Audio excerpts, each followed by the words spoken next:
बोलिए भक्त वत्सल भगवान जय। अब ब्राह्मण को तो भगवान की प्राप्ति हो गई, इधर धुंधकारी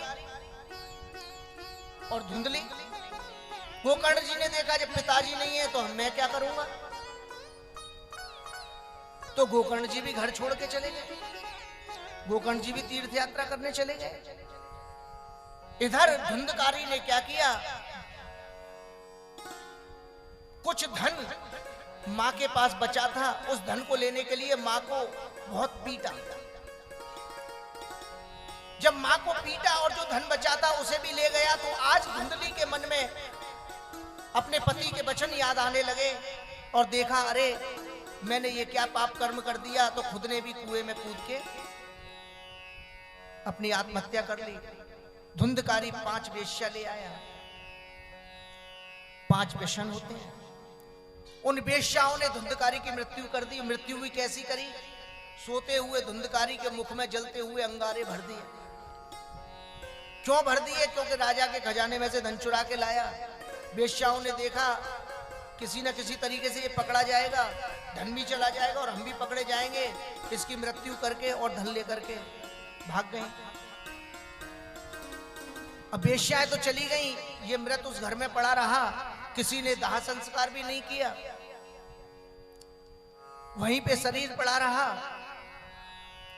ये प्रेत बन गया। जब प्रेत बन गया, एक दिन गोकर्ण जी बहुत समय बाद आए तो तीर्थ यात्रा करते समय अपना नगर पास में ही पड़ा, तो देखा जननी जन्मभूमिश्च स्वर्गादप करियसी, चलो चलो जन्मभूमि के दर्शन करते हैं जाके, जन्मभूमि तो स्वर्ग से भी बढ़कर है।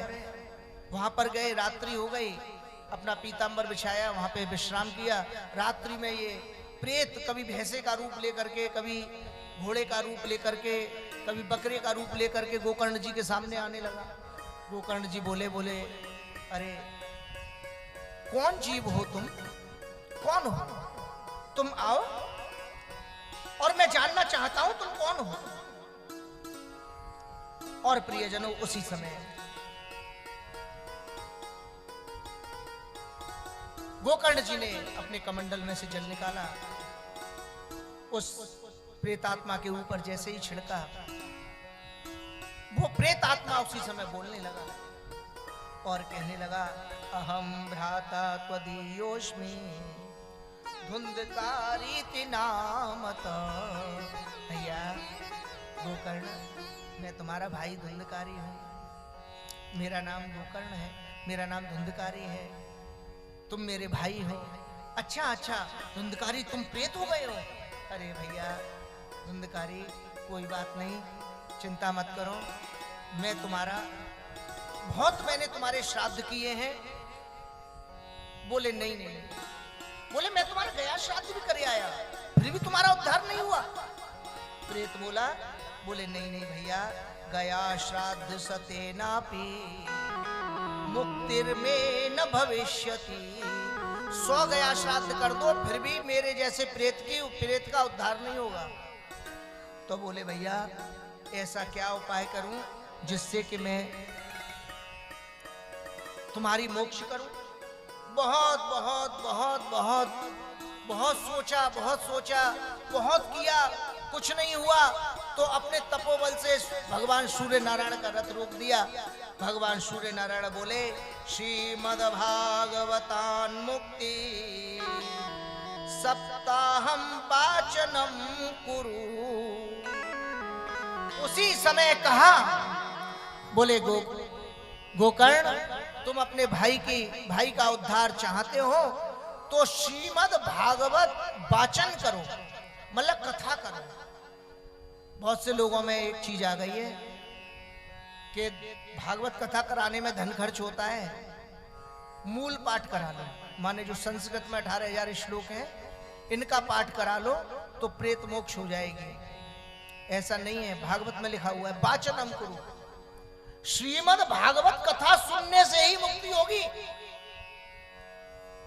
श्रीमद् भागवत का मूल पाठ कराने से मुक्ति नहीं होगी। श्रीमद् भागवत कथा सुनेगा वो प्रेत, तब मुक्ति होगी। श्रीमद् भागवत वाचन से, यानी कि जो मूल पाठ है। मूल पाठ माने श्लोक श्लोक केवल पंडित जी से बचवा लो। एक पंडित जी बुला के वही पूजा करा देंगे और वही भागवत का श्लोक बांच देंगे, कभी आनंद नहीं आएगा। पुण्य हो जाएगा भागवत कथा का, भागवत वाचन का पुण्य मिल जाएगा, लेकिन जो बाधा है वो दूर नहीं होगी, प्रेत मोक्ष नहीं होगी। प्रेत मोक्ष भागवत कथा सुनने से ही होगी। भागवत कथा सत्संग ही कराना पड़ेगा, क्योंकि वो प्रेत आएगा, वो श्रीमद् भागवत कथा सुन के तब वो तृप्त होगा, अन्यथा नहीं होगा। तो प्रियजनों, उसी समय गोकर्ण जी ने श्रीमद् भागवत कथा का आयोजन किया। प्रेत आया। प्रेत को कहीं जगह नहीं मिली, क्योंकि समस्त जितना भी पंडाल था सब भर गया। बड़े बड़े तीर्थ, बड़े बड़े ऋषि महर्षि अपना अपना मनुष्य रूप लेकर के आकर के विराजमान हुए। सारा पंडाल भर गया, क्योंकि रोज रोज तो भागवत कथा सुनने को मिलती नहीं थी। आज यूट्यूब वाला भैया बता रहा था, बोले गुरुजी 3-4 कथा और हम कर रहे हैं, आपकी कथा का आज ही हमको ऑर्डर मिला है, इसलिए अपने पूरे सिस्टम के साथ हम नहीं आ सकते, लेकिन हाँ आपकी जरूर कथा का हम आयोजन करेंगे। लेकिन ये है कि हमारी 3-4 कथा और चल रही है। तो आप ये देखिए आजकल कितनी भागवत कथाएं होने लगी, पहले कहां होती थी। जब एक भागवत कथा की सुनी तो सारे तीर्थ मनुष्य रूप लेकर के भागे भागे चले आए। क्या हो रहा है? भागवत कथा हो रही है। क्या हो रहा है? भागवत कथा हो रही है। समस्त देवगण, समस्त ऋषिगण, समस्त तीर्थजन सब भागे चले आए, क्योंकि भागवत कथा सुनने को मिलती नहीं है, रोज रोज होती नहीं है, आज हो रही है। सभी ने भागवत कथा सुनी। उस प्रेत को कहीं जगह नहीं मिली, तो जो जैसे आपने इसमें 4 खंबे लगाए हैं ना, ये जो बनाया है पंडाल, ये व्यास गद्दी जो बनाई है, उसमें भी 4 खंबे लगे हुए थे बांस के, तो उसको कहीं जगह नहीं मिली। प्रेत उस बांस में जाके बैठ गया। उस बांस में 7 गांठ थी। तो 7 गांठों में प्रियजनों, दिनांते रक्षिता गाथा तदा चित्रम बभूवः।